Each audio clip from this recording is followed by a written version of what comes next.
12 बीज की बात आती है। जैसे कि राजस्थान में हो गए विष्णु जी के अवतार रामदेव पीर जी, जो हिंदुआ पीर कहा गए, उसको 12 बीज का धनी कहा जाता है। 12 बीज का धनी कहने में एक उनकी भजन भी है। 12 बीज के धनी के बारे में बहुत अच्छे शब्दों में लिखा गया है अनुभूत वाणी को। तो आज ये 12 बीज के बारे में मैं आपको बात करना चाहता हूँ कि 12 बीज जो है वो चंद्रमा वाले बीज की बात नहीं है। हकीकत में इस शरीर के अंदर जो 12 प्रकार का बीज का रोपण अवस्था में हुआ है, 12 प्रकार की शक्तियाँ हुई है, इसकी बात किया है रामदेव पीर जी ने।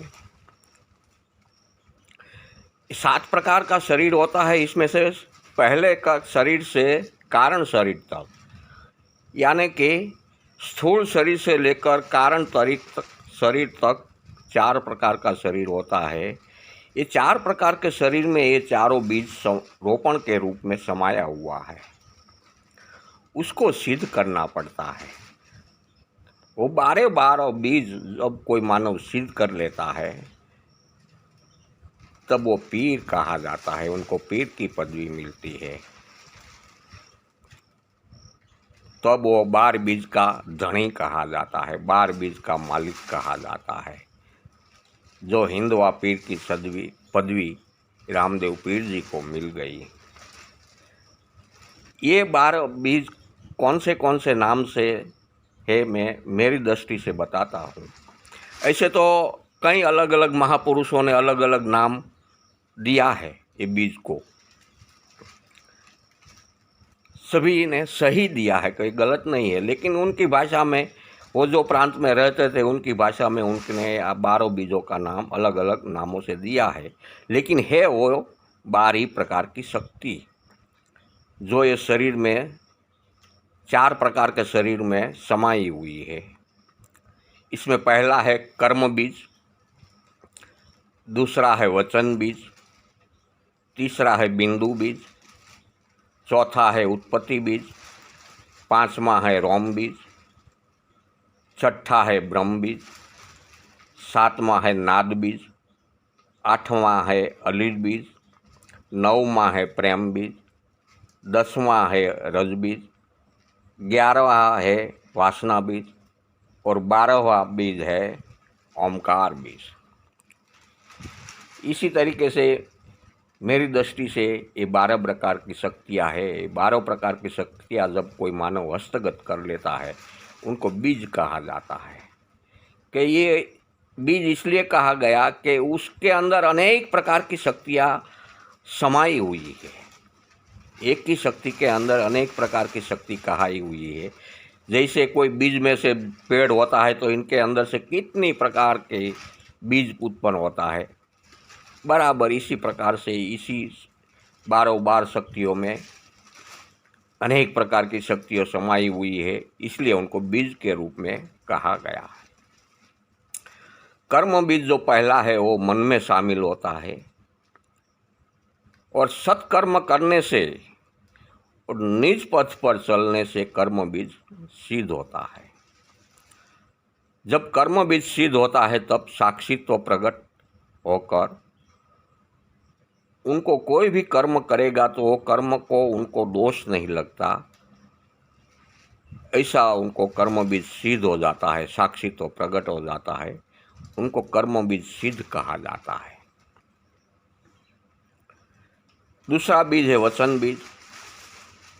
जो वचन बीज है जो ऊर्जा में, शरीर की ऊर्जा में समाविष्ट होता है, उनको अधोगमन से ऊर्ध्वगमन की तरफ जाएंगे तो वो सिद्ध होता है। तब उनके पास अधोगमन में से ऊर्ध्वगमन में जब कोई मानव जाता है तब उनके पास कोई भी प्रकार का पाखंड नहीं बचता, पाखंड रहेगा ही नहीं। संपूर्ण साक्षित्व प्रकट हो जाता है। जो वो बोलेगा वही शब्दों प्रकृति को झेलना पड़ता है। ऐसे उनको शब्द सिद्धि भी या वचन बीज भी या गुरु वचन भी कहा जाता है। तीसरा है बिंदु बीज, जो आज्ञा चक्र में उनका निवास होता है। आंतरिक त्राटक से उनको सिद्ध करना पड़ता है। शरीर की सारी शक्तियाँ, जो 3-4 प्रकार की शक्तियाँ हैं शरीर के अंदर समाविष्ट अवस्था में, वो सारी शक्तियाँ आज्ञा चक्र पर एकत्रित करके एक रूप में बहाकर जब ज्योति अखंड ज्योत प्रकट होती है, जो 24 घंटे 12 मास के लिए प्रकट हो जाती है, उनको बिंदु बीज सिद्ध किया कहा जाता है। उनका आज्ञा चक्र खुलकर कार्यवाहित हो जाता है और अखंड ज्योत उसके अंदर प्रकट होकर उनका आज्ञा चक्र प्रज्वलित हो जाती है। इनको बिंदु बीज सिद्ध किया जाता कहा जाता है। चौथा है उत्पत्ति बीज,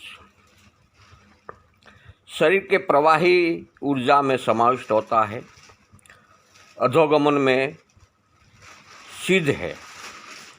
उत्पत्ति बीज अधोगमन में सिद्ध है हर कोई मानव को, हर कोई लक्षराज के शरीर को, लेकिन उनको ऊर्ध्वगमन में सिद्ध करना पड़ता है, ऊर्ध्वगमन करना पड़ता है, तब वो मानव सूक्ष्म जगत का दरवाज़ा उनके लिए खुलता है।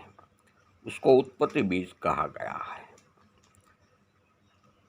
पांचवा है रोम बीज, जो रोम बीज मृत्यु के समय, अंतिम समय में उनकी उत्पत्ति होती है। ये जो मानव समाधिस्थ होकर कायम स्थापित किया जाता है, समाधि कायम उनकी स्थापित हो जाती है, समाधिस्थ मानव हो जाता है, तब उनके सामने काल कुछ भी नहीं कर सकता है। मृत्यु उनका दास बन जाता है। ऐसी अवस्था को जो सिद्ध कर लेवे उनको रोम बीज कहा जाता है।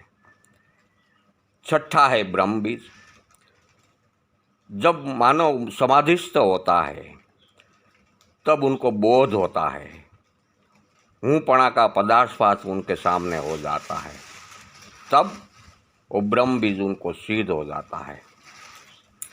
जो भी मानव को ब्रह्म बीज सिद्ध हो जाता है वो परमात्मा पद पर विराजमान हो जाता है, वो परमात्मा बन जाता है। इसको ही ब्रह्म बीज सिद्ध कहा जाता है। सातवां है नाद बीज, जो बिना टकराव का नाद है, उनको ऊर्ध्वगमन क्रिया करने से, शरीर में ऊर्ध्वगमन क्रिया करने से, योग क्रिया करने से ही सिद्ध किया जाता है। तब वो मानव को आंतरिक नाद सतत 24 घंटे सुनाई देता है, बिना टकराव से, बिना योग क्रिया से। ऐसी अवस्था ऊपर जब मानव पहुंचता है उसको नाद बीज सिद्ध किया कहा गया है। आठवां है अलील बीज, अलील बीज का नाभि में उनका वास है। नाभि से ही सूक्ष्म शरीर का विकास होता है। जैसे सूक्ष्म शरीर का विकास होते ही अलील बीज सिद्ध हो जाता है।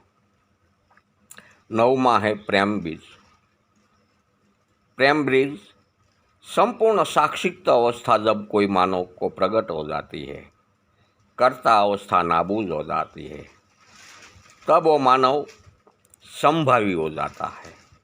सभी जीवों प्रत्यय उनकी समानता प्रकट हो जाती है। सभी जीवों में वो तू ही दिखता है। उनको प्रेम बीज कहा जाता है। ये अवस्था पर मानव जब पहुंचता है तब प्रेम बीज सिद्ध हो जाता है। 10वां है रज बीज, नारी भग में उनका निवास है। जिनको गगन मंडल में योग क्रिया के मार्फत से चढ़ाकर सिद्ध किया जाता है, तब वो मानव 24 घंटे गगन मंडल में ही घूमने लगता है। ऐसी अवस्था पर जब मानव पहुंचता है उनको रज बीज सिद्ध किया जाता है। 11वां है वासना बीज, जो विचारधारा में उसका निवास है। निर्विचार होने से ही आपो-आप वासना बीज सिद्ध हो जाता है। निर्विचार कोई भी मानव हो जाता है योग क्रिया के मार्फत से। ये अवस्था पर जब निर्विचारी अवस्था पर पहुंचता है तब उनका वासना बीज सिद्ध हो जाता है। तब उनके शरीर में कोई भी प्रकार का, कोई भी चीज़ का कोई वासना रहेगा ही नहीं। 12वां है ओमकार बीज। ओमकार बीज कारण शरीर में ही समावेश होता है। योग क्रिया करते करते जब कोई मानव कारण शरीर तक उनका सिद्ध हो जाता है, तब ये कारण शरीर आपोआप ओमकार बीज सिद्ध हो जाता है। तब उनको ओमकार की ध्वनि सतत अंदर और बाहर सुनाई देती है। हम सब बातें तो बहुत करते हैं पुस्तकों के अधीन ओमकार की ध्वनि के बारे में, लेकिन ओमकार की ध्वनि सुननी कोई सामान्य बात नहीं है। जब उनका कारण शरीर, चौथा शरीर सिद्ध होता है, चौथा शरीर का कारण शरीर का विकास होता है, तब उनको ओमकार ध्वनि सुनाई देती है। तब वो परमात्मा पद के ऊपर के पद पर विराजमान हो जाता है। तब वो ओमकारमय बन जाता है। तब उनकी गिनती एक देव पुरुष में होने लगती है। इसी प्रकार से इस शरीर में 12 प्रकार का बीज, जो 12 प्रकार की शक्तियाँ जो है, वो कोई भी मानव जो हस्तगत कर लेवे योग क्रिया